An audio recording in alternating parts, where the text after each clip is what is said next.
వరుసగా మనకి బిజినెస్కి సంబంధించిన వీడియోస్ చేస్తున్నప్పుడు అప్రిషియేషన్తో పాటు ఇలాంటి వీడియోలు ఎందుకు చేస్తున్నారు, మన వ్యాపారం దెబ్బతింటుంది, ఇలాంటి కామెంట్స్ కూడా వస్తున్నాయి. కానీ చాలామంది దీని ద్వారా కొత్తగా ఉపాధి పొందుతున్నారనే ఒక లక్ష్యంతో మాత్రమే మనం ఈ వ్యాపారానికి సంబంధించిన వీడియోస్ చేస్తూ వస్తున్నాం. ఎందుకంటే చాలామంది ఫోటోగ్రాఫర్లకు వ్యాపారం ఎలా చేయాలో కూడా తెలియదు. అలాంటి వారి కోసమే మనం ఈ ఛానల్ పెట్టింది. ఈ ఛానల్ ద్వారా వ్యాపారం కానివ్వండి, టెక్నాలజీ కానివ్వండి, కొత్త ప్రొడక్ట్స్ కానివ్వండి, ఇవన్నీ కూడా మీకు అందించాలనే లక్ష్యంతో. పోయిన వారం మీకు తెలుసు కదా, ఎలా డెమో ఇవ్వాలి ఆఫ్లైన్లో, అంటే మీరు ఆన్లైన్లోకి ఎక్కడ కస్టమర్ ఉన్నాడు, ఆన్లైన్లోకి ఎలా డెమో ఇవ్వాలి ఇచ్చాము. మరి ఈసారి మనం అనుకున్నాం కదా, మనం డైరెక్ట్గా కస్టమర్కి అయితే ఇలాంటి డెమోస్ ఇవ్వాలి. చాలామంది ఏం చేస్తారంటే ఒక ఆల్బమ్స్ డెమో పెట్టుకుంటారు. ఆల్బమ్స్లో గ్రూప్ ఫొటోసు, లేకపోతే కంప్లీట్గా ఇటు చూడు అన్న ఫొటోస్, ఇవన్నీ కూడా మీరు ఆల్బమ్స్లో పెట్టుకుంటారు. కానీ ఒక కస్టమర్ దగ్గరికి వెళ్ళేటప్పుడు రకరకాల సైజులు ఉన్న ఆల్బమ్స్ తీసుకురండి. చిన్న సైజు నుంచి పెద్ద సైజు వరకు ఒక సూట్ కేసులో, మంచి సూట్ కేసు ప్యాక్ చేయించుకుని ఆ సూట్ కేసులో పెట్టుకొని తీసుకెళ్ళేటట్టు వెళ్ళారు. అందులో న్యాచురల్ మూమెంట్స్ ఉండాలి. అంటే ఒక వెడ్డింగ్ ఆల్బమ్ చూసేటప్పుడు న్యాచురల్ మూమెంట్స్ ఉండేటివి, వాళ్ళ తల్లిదండ్రుల ఫోటోలు ఉండేటట్టుగా, అందులో వాళ్ళ బంధువులు ఉండేటట్టుగా ఉండే ఫొటోస్ అన్నిటి కూడా ఆల్బమ్లో పెట్టండి. చాలాసార్లు అందరూ ఏం చేస్తారు, పెళ్ళికొడుకు పెళ్ళికూతురు ఉన్న మెయిన్ ఇంపార్టెంట్ ఫొటోస్ మాత్రమే హైలైట్ చేసి పెడుతుంటారు. కానీ మీరు ఆల్బమ్ చూపించడానికి వెళ్ళినప్పుడు అక్కడ ఎవరు ఉంటారు? పెళ్ళికొడుకు పెళ్ళికూతురే కాదు, వాళ్ళ బంధువులు కూడా ఉంటారు. బావ, అక్క, తమ్ముడు, నాన్న, చెల్లి అందరూ ఉంటారు.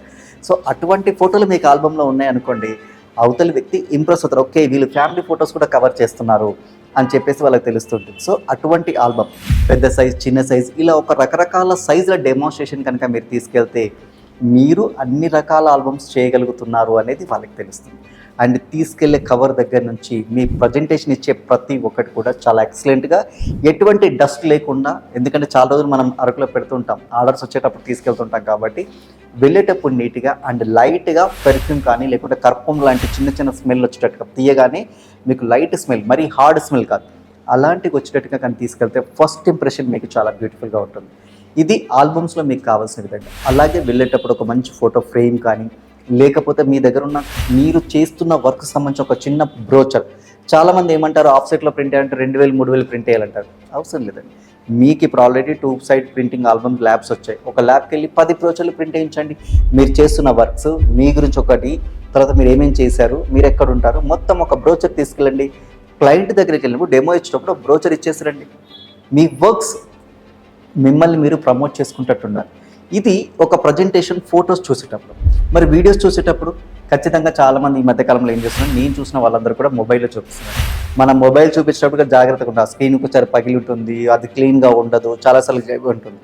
ఇలా మొబైల్లో చూపించాలన్నా మీ స్క్రీన్ గార్డ్ దగ్గర నుంచి స్క్రాచెస్ కూడా ఏమీ లేకుండా నీట్గా వెళ్ళేటప్పుడు తుడుచుకొని మీరు మొబైల్ తీసుకుని వెళ్ళాలి. ఒకవేళ మీరు మొబైల్లో చూపించేటట్టు లేదు అంటే ఖచ్చితంగా మీరు ఫోటోగ్రఫీ వృత్తిలో ఒక ల్యాప్టాప్ తీసుకోండి. 10,000తో, 20,000తో, 30,000తో ఒక ల్యాప్టాప్ తీసుకోండి. ఆ ల్యాప్టాప్ వాల్పేపర్ మీ స్టూడియోకి సంబంధించిన వాల్పేపర్ అయి ఉండాలి. అండ్ డెస్క్టాప్ మీద చెత్తగా అన్నీ కూడా ఉండకూడదు. జస్ట్ 1-2 అప్లికేషన్స్ ఉండాలి.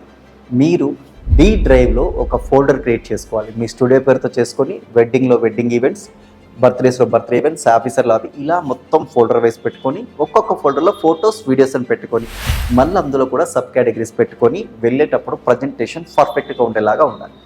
అయితే ఇవన్నీ కూడా వెళ్ళి ఫోల్డర్ వైజ్ ఓపెన్ చేయాలంటే కష్టం కదా. అందుకే మీకు నేను డెమో పాయింట్ కూడా ఇచ్చాను. డెమో పాయింట్ అంటే ఏంటి అంటే, మీరు ఒక కస్టమర్ దగ్గరికి వెళ్ళినప్పుడు ఎటువంటి ఫోల్డర్ ఓపెన్ చేయకుండా డెస్క్టాప్ మీద చిన్న అప్లికేషన్ ఓపెన్ చేసి మీరు ఫోటోలు, వీడియోలు, ఇంకేం కావాలన్న పీడిఎఫ్లు అందులో చూపించవచ్చు 1 క్లిక్తో. మీరు ఆ 1 క్లిక్తో చూపించేటప్పుడు కస్టమర్కి ఏముంటుంది, అరే అన్నీ ఒకే ప్యానల్లో చూపిస్తున్నాడు అని చెప్పేసి ఒక ఇంప్రెసివ్గా ఉంటుంది. మరి ఇవన్నీ కూడా ఎందుకు, ఒక ఫోటోగ్రాఫర్ వెళ్ళినప్పుడు తన యొక్క కస్టమర్ని అట్రాక్ట్ చేయడానికి. మనం చేస్తున్న వర్క్, మన క్రియేటివ్ వర్క్ కస్టమర్కి తెలిస్తేనే మనకు ఆర్డర్ ఇస్తాడు. మనం ₹1,00,000 చెప్తున్నాం, బయట వాళ్ళు ఇవన్నీ ఏమీ లేకుండా 80,000 అడిగారు. కస్టమర్ ఎప్పుడు ఇవ్వడు. మీరు చాలా గుర్తుపెట్టుకోండి. మీ ప్రజెంటేషన్, మీరు ఇస్తున్న విధానం, మీ క్వాలిటీ ఉంటేనే కస్టమర్ ఖచ్చితంగా 10,000, 20,000 అయినా కూడా మీకు ఇస్తారు. మనం కూడా ఏమంటాం ఎప్పుడన్నా, లేదబ్బా నాకు మంచి క్వాలిటీ కావాలి, ₹10 ఎక్కువైనా మంచిది అంటారు. మీరు కూడా అంటున్నారా లేదా అంటే కామెంట్ చేయండి. అలా అంటూ ఉంటాం కాబట్టి అవతలి వ్యక్తి కూడా మన పాయింట్ ఆఫ్ వ్యూలోనే ఆలోచిస్తుంటాడు. కాబట్టి మీ ప్రజెంటేషన్, మీరు ఎప్పుడైనా ఆఫ్లైన్కి వెళ్ళినప్పుడు మీ డ్రెస్సింగ్ అనుకోండి, మీరు తీసుకున్న వస్తువులు అనుకోండి, మీ వాచ్ అనుకోండి, లేకపోతే మీ రింగ్ అనుకోండి, ఏదైనా సరే, మీ షూస్ అనుకోండి, ఎవ్రీథింగ్ ఫస్ట్ మిమ్మల్ని మీరు డిజైన్ చేసుకోండి. మాట్లాడే విధానం ఎక్కువ వినాలి, తక్కువ మాట్లాడాలి. గుర్తుపెట్టుకోండి. మధ్యలో ఎప్పుడు కూడా అవతలి వ్యక్తి మాట్లాడడం మీరు కట్ చేయకూడదు. అవతల వ్యక్తి మాట్లాడి పూర్తిగా విన్నాక మీరు క్లారిటీ ఇవ్వాలి. అండ్ మీ మాటల్లో ఎప్పుడు కూడా పక్క ఫోటోగ్రాఫర్ నుంచి తక్కువ చేసి మాట్లాడకూడదు. ఎందుకంటే అందరం ఫోటోగ్రాఫర్స్ని. మీరు ఎప్పుడైతే ఒక వ్యక్తి గురించి తక్కువ చేసి మాట్లాడుతున్నారో అప్పుడు అవతల వ్యక్తికి మీ మీద ఇంప్రెషన్ తగ్గుతుంది. మీరేం చెప్పాలి, అతను తక్కువ తీసినట్టు ఎస్ సార్ తక్కువ అండి, మనకున్న ఎక్స్పీరియన్స్ని బట్టి మీకు ఇచ్చే క్వాలిటీ అవుట్పుట్ బట్టి మేము ఎక్విప్మెంట్, మళ్ళీ ఈ కెమెరా ఆ కెమెరా ఎక్విప్మెంట్ని బట్టి మేము కొన్ని ఎక్స్ట్రా ఎక్విప్మెంట్స్ కూడా వాడతాం సార్. సో అందుకని మేము ఎక్కువగా ఇంట్రెస్ట్ తీసుకుంటాం బెస్ట్ క్యాప్చర్ ఫోటోస్ రావడానికి, బెస్ట్ క్యాప్చర్ వీడియోస్ రావడానికి అండ్ బెస్ట్ ఎడిటర్స్తో చేయిస్తాం. ఇలా ఎప్పుడైనా నేను బెస్ట్ అని చెప్పండి, కానీ అవతల వాళ్ళు బెస్ట్ కాదు అని కాదు. సో కాబట్టి ఇలా కనుక మీరు వెళ్ళినప్పుడు డెమోన్స్ట్రేట్ చేశారంటే తప్పకుండా ఆర్డర్ మీరు మాట్లాడిన విధానానికి నచ్చి ఇస్తారు. కానీ ఇచ్చినప్పుడు నిజాయితీగా అంతే వర్క్ చేసి ఇవ్వండి. అప్పుడు ఖచ్చితంగా ఒక కస్టమర్ ద్వారా 10 మంది కస్టమర్లు వస్తుంటారు. ఇంకా చాలా ఉన్నాయండి. సబ్స్క్రైబ్ చేయండి. ఇంకా వీడియోస్లో కలుస్తాం. అండ్ టెక్నాలజీకి సంబంధించిన ఒక సరికొత్త ప్రోడక్ట్ కూడా మీకు ఒక ఎపిసోడ్ రాబోతుంది ఈ 2-3 రోజుల్లో. అది లైవ్ యూజర్స్ అందరికీ యూజ్ కాబోతుంది. మరి అదేంటనేది మీకు నేను వారి ఇంటర్వ్యూ ద్వారా చూపించబోతున్నాను. బెస్ట్ ప్రోడక్ట్ నేను ఆల్రెడీ తీసుకున్నాను, నేను వాడుతున్నాను. నిజంగా నాకు చాలా స్మార్ట్గా అనిపించింది.